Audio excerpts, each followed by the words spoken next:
भिवंडीतील खंडूपाडा परिसरात शोरमा खाल्ल्यानंतर 120हून अधिक नागरिकांना अन्नातून विषबाधा झाल्याच्या घटनेचे पडसाद आता विधानसभेत उमटलेत। भिवंडी पूर्वेचे आमदार रईस शेख यांनी हा गंभीर विषय विधानसभेत उपस्थित करत राज्यातील अन्न सुरक्षा व्यवस्थेवर प्रश्नचिन्ह उपस्थित केले। ही घटना केवळ अपघात नसून अन्न सुरक्षा यंत्रणेच्या अपयशाचं उदाहरण असल्याचं त्यांनी सांगितलंय। मुदत संपलेले खाद्यपदार्थ बाजारात विक्रीस येत असून त्यांच्यावर प्रभावी नियंत्रण नसल्याचा आरोप त्यांनी केलाय। अन्न सुरक्षेवर देखरेख ठेवण्यासाठी विशेष कृती पथक स्थापन करावं, नियमांचं उल्लंघन करणाऱ्यांवर कठोर कारवाई करावी, तसंच अन्न आणि औषध प्रशासनानं नियमित तपासणी मोहीम राबवावी अशी मागणी त्यांनी केली आहे। 17 तारीख को खंडूपाड़ा रोड पे मेरे मतदार संघ में शोरमा खाने की वजह से 120 लोगों को फूड पॉइजन हो गया। अध्यक्ष महोदय, ये फूड पॉइजन से मुझे जो समझ में आया अध्यक्ष महोदय कि फूड अडल्ट्रेशन यानी फूड में जो आज मिलावट है वो एक बहुत बड़ा विषय है। भिवंडी शहर लॉजिस्टिक हब है। हमारे यहाँ पे एक्सपायर्ड आइटम्स बिल्कुल वेयरहाउस से खरीद कर बेचे जाते हैं। अध्यक्ष महोदय, इतनी गंभीर विषय हो गया था, 120 लोगों को एक रात में संभालना कितना मुश्किल हो गया था। अभी यहाँ पे एफडीए के मिनिस्टर बैठे, मैं तो एक्चुअली सोच रहा था कि आप खुद आएंगे, इतनी बड़ी समस्या हो गई थी। 2000 लोगों ने शोरमा खा लिया था, हमें डिजास्टर को फोन करना पड़े। अध्यक्ष महोदय, मेरे 2-3 विषय है। मैं मंत्री महोदय से कहूंगा कि आप आइए, सबसे पहले तो एक टास्क फोर्स बनाइए। आज आपके यहाँ पे फूड इंस्पेक्टर भिवंडी में 2 है। कितने सर? 2। वो भी अभी आपने एक फूड इंस्पेक्टर दिया है, पोस्ट 2 है, 1 आदमी है। पूरे भिवंडी को हम कैसे कंट्रोल करेंगे? दूसरी बात, वो लॉजिस्टिक हब से जो एक्सपायर्ड प्रोडक्ट बिक रहे जिसकी वजह से जान जा सकती है, आप टास्क फोर्स बना के इस पर कंट्रोल लाइए। आपके दालना में मुझे एक मीटिंग दीजिए, बहुत बड़ा विषय है। आपके पास लैब नहीं है, आपके पास यंत्रणा नहीं है। आज गुटखा, एक्सपायरी प्रोडक्ट और फूड अडल्ट्रेशन 2 लोग मिलकर कैसा करेंगे? आपके असिस्टेंट कमिश्नर के पास गाड़ी नहीं है, प्यून नहीं है। ये 3 दिन में मैंने एफडीए का पूरा यंत्रणा देखा है। मैं सम्माननीय मुख्यमंत्री जी से भी मिला हूं और उनसे भी निवेदन किया है कि एफडीए को स्ट्रेंथन कीजिए। लोग क्या खा रहे हैं आपको पता है? चिकन कहां से आ रही पता नहीं चल रहा, फूड के अंदर सॉसेस कहां से आ रहे पता नहीं चल रहा। एफडीए का कोई कंट्रोल नहीं है। अध्यक्ष महोदय, आपने बोलने दिया, धन्यवाद। मैं एफडीए मिनिस्टर साहब से कहूंगा कि इन चीजों का दखल लेके आपके दालना में मुझे एक इंपॉर्टेंट मीटिंग दी। ठीक है, शासनाने दखल घ्यावी। मंत्री महोदय, बोलिए ना, मंत्री महोदय, मीटिंग अन्न आणि औषध प्रशासनाचे आयुक्त तुकाराम मुंढे यांच्या विरोधात सामाजिक माध्यमांवर आक्षेपार्ह भाषा वापरत चित्रफित प्रसारित करणाऱ्या व्यक्तीला खडकपाडा पोलिसांनी ताब्यात घेतलंय। दुर्गाप्रसाद पांडे असं या व्यक्तीचं नाव आहे। तो व्यवसायानं प्रवासी वाहन चालक असल्याची माहिती समोर आली। काही दिवसांपासून गुटखा उपलब्ध होत नसल्याच्या नाराजीतून त्यानं आयुक्तांविरोधात आक्षेपार्ह वक्तव्य करत चित्रफित तयार करून प्रसारित केल्याचा आरोप आहे। प्रकरणाची गंभीर दखल घेत खडकपाडा पोलिसांनी तातडीनं तपास सुरू करून अवघ्या काही तासातच संबंधित व्यक्तीचा शोध घेत त्याच्यावर कायदेशीर कारवाई केली आहे। या प्रकरणाचा पुढील तपास सुरू असल्याची माहिती पोलिसांनी दिली आहे। अरे तुकाराम मुंडे, गुंडे आणि पुंडे, तुला गुटखा बंद करायचा आहे तर कंपनी बंद कर।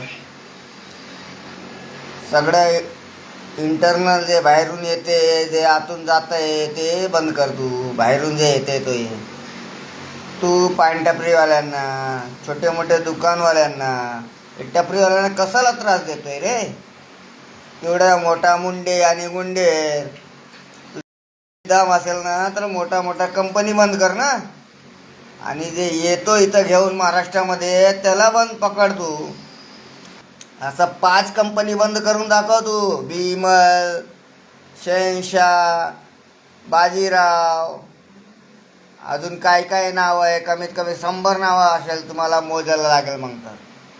समजलंस का? आणि छोटे मोठे टपरीवाल्यांना व्यान करून तू शहनशाह बनतोय का? सगळा कुत्रा एकासारखा राहतात, त्याच्यामुळे तू मोठा बनणार नाही। समजलंस का? एकदम असेल मोठ्या लोकांना पकड आणि फॅक्टरी बंद कर।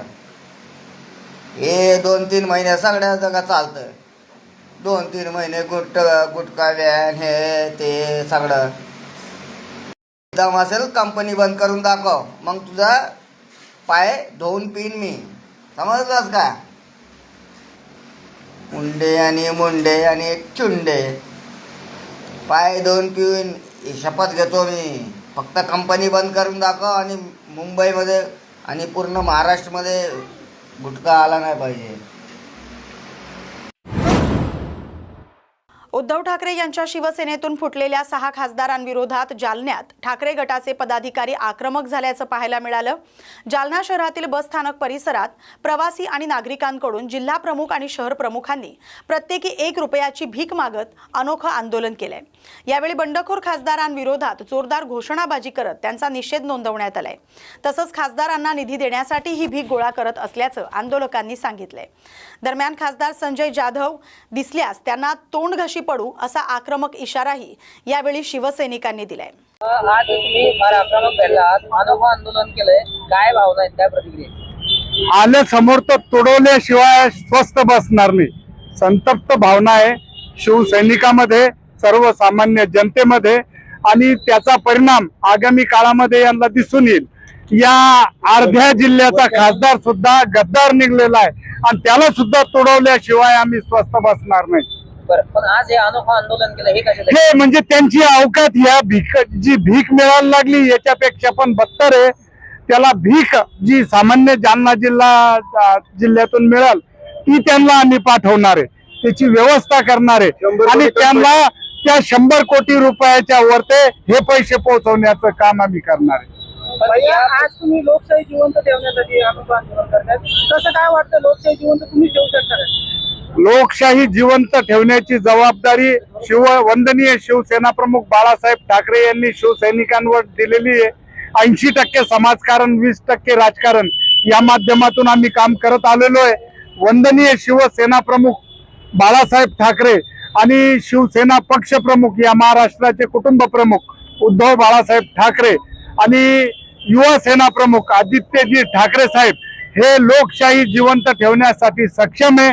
आगामी काळामध्ये सर्वसामान्य जनतेच्या प्रश्नासाठी शिवसेना रस्त्यावर येऊन रस्त्याची लढाई लढल, सामान्य जनतेला न्याय मिळवून देईल. ऑपरेशन लोकशाही संपवण्याचा प्रयत्न करून राहिले. भारतीय जनता पक्षाच्या माध्यमातून लोकशाही संपवण्याचं काम चालू आहे. या ठिकाणी अघोषित हुकुमशाही सुरू आहे आणि त्याच दृष्टीने हे सर्व चाललेलं आहे. प्रत्येक पक्षाला फोडण्याचं काम यांनी केलं. 12 वर्षामध्ये मोदी साहेब स्वतः काही निर्माण करू शकले नाही, परंतु दुसरे पक्ष फोडून फक्त त्याच्यावरच 12 वर्षापासून त्यांचा कारभार सुरू आहे. नुसत्या गप्पा मारायचा कार्यक्रम आहे. सर्वसामान्य शेतकरी रसातळाला गेलेला आहे. खऱ्या अर्थानं संपूर्ण सरसगट कर्ज माफीची जी घोषणा होणं अपेक्षित असताना सुद्धा या शासनानं निकष, अटी, शर्ती अशा पद्धतीनं शेतकऱ्यांची लूट लावलेली आहे आणि शेतकऱ्यांना कर्जमाफी मिळाव हा सुद्धा अत्यंत महत्वाचा मुद्दा आमचा आहे. जोपर्यंत शेतकऱ्यांना सरसगट पूर्ण कर्जमाफी, कर्जातून मुक्ती होत नाही तोपर्यंत शिवसेनेचा रस्त्यावर लढाईचा चालू राहील. पण एकीकडे संजय राऊत म्हणतात की ऑपरेशन तुडवा राबवा. आता कधीपासून तुम्ही ऑपरेशन सुरू आहे आमचं ऑपरेशन तुडवा? त्या खासदारांना विमानतळाच्या बाहेर निघणं मुश्किल करून टाकलं होतं आणि काल आमचे कॅप्टन संजय राऊत साहेबांनी सडेतोड सांगितलेलं आहे या भोसडीच्यांचं काय करायचं म्हणून. त्या पद्धतीनं आम्ही सर्व सज्ज झालेलो आहे, जीवावर उदार झालेलो आहे.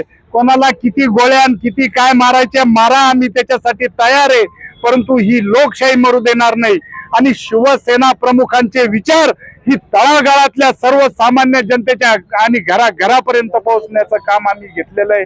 ते पूर्ण केल्याशिवाय स्वस्थ बसणार नाही. ते खासदार आता मतदारसंघात आलेले आहेत, फिरतायत, मात्र नाही, ते जालना मतदारसंघामध्ये अजून आले नाही. आल्याच्या नंतर त्या ठिकाणी बंदोबस्त करायसाठी आम्ही आमचा वाहक तिथं सोडलेला आहे. महेश नळगे त्यांना पाहून घेणार आहे, त्याच्यासाठीच तो तिथं थांबलेला आहे. जर आले तर तेव्हा तो झोडपल्याशिवाय थांबणार नाही. ठाकरे सेनेचे 6 खासदार शिंदे गटात गेल्याप्रकरणी खासदार संजय राऊत यांनी कोट्यवधी रुपये घेतल्याचा आरोप केला होता. त्यावर प्रतिक्रिया देताना खासदार संजय देशमुख यांनी राऊत यांनी आत्मपरीक्षण करून बोलावं, बिनबुडाचे आरोप करून पक्षालाही गुमराह करू नये आणि स्वतः काही करायचं नाही आणि इतरांवर आरोप करायचे असा त्यांचा धंदा असल्याची टीका केली. यावेळी देशमुख म्हणाले की उपमुख्यमंत्री एकनाथ शिंदे यांच्या नेतृत्वावर विश्वास ठेवून मोठ्या प्रमाणात लोक शिवसेनेत प्रवेश करतायत. तसंच उद्धव ठाकरे यांच्या यवतमाळ दौऱ्याबाबत विचारलं असता उद्धव साहेब कुठेही येऊ शकतात, त्यांना कोणी रोखणार असंही त्यांनी स्पष्ट केलंय. संजय राऊत साहेबांनी स्वतःचं आत्मपरीक्षण केलं पाहिजे. पार्टीला सुद्धा गुमराह केलं नाही पाहिजे. त्यांनी आत्मपरीक्षण करून बोललं पाहिजे. स्वतः काही करायचं नाही आणि लोकांवर आरोप करायचा हा एकमेव धंदा संजय राऊत साहेबाचा सुरू असल्यामुळं त्याच्यावर प्रचंड नाराजी या महाराष्ट्रातील जनतेची आहे आणि सर्व जे काही राजकीय काम करणारे व्यक्ती आहेत त्यांच्या मनामध्ये सुद्धा ही हवा निर्माण झालेली आहे. आता ही हवा कोणी रोखू शकत नाही. प्रचंड वादळ निर्माण झालेलं आहे. या वादळामध्ये अनेक लोक माननीय उपमुख्यमंत्री शिंदे साहेबांच्या नेतृत्वावर विश्वास ठेवून या ठिकाणी सांगतात. नाही ते तर येऊ शकतात. ते नेते आहेत. ते कुठेही फिरू शकतात. त्यांचं स्वागत आहे.